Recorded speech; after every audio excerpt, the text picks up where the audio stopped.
ನಮಸ್ಕಾರ. ನನ್ನ ಹೆಸರು ಇಂದಿರಾ ಮಹಾಬಲೇಶ್ವರ್ ಭಟ್.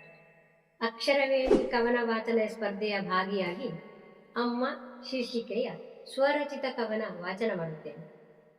ಅಮ್ಮ ಅಮ್ಮ ನಿನ್ನ ನೆನಪದೇನೋ ಮಧುರ ಮಧುರ ಭಾವ, ನೀಡುತ್ತಿಹುದು ಮನಕ್ಕೆ ಸದಾ ಬೆಚ್ಚನೆಯ ಕಾವ.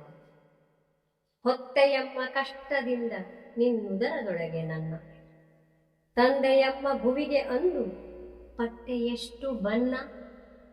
ಮೂಗ ಹಿಂಡಿ ಹೊಲಸ ನೊರಸಿ ಮುತ್ತ ಕೊಟ್ಟೆಯಮ್ಮ, ತುಂಟತನವ ಸಹಿಸಿ ನನಗೆ ತುತ್ತನಿಟ್ಟೆಯಮ್ಮ. ಕರವ ಪಿಡಿದು ನನ್ನ ನಿಲ್ಲಿಸಿ ಹೆಮ್ಮೆ ಪಟ್ಟೆಯಮ್ಮ, ಎಲ್ಲರೊಡನೆ ಬೆರೆವ ನೀತಿ ನನ್ನೊಳಿಟ್ಟೆಯಮ್ಮ. ಮರೆಯಲಾರೆ ಮುಗಿಸಲಾರೆ ನಿನ್ನ ಋಣವನಮ್ಮ, ಸದಾ ಸುಖಿಯಾಗಿರೆಂಬ ಭಾವ ನನ್ನದಮ್ಮ.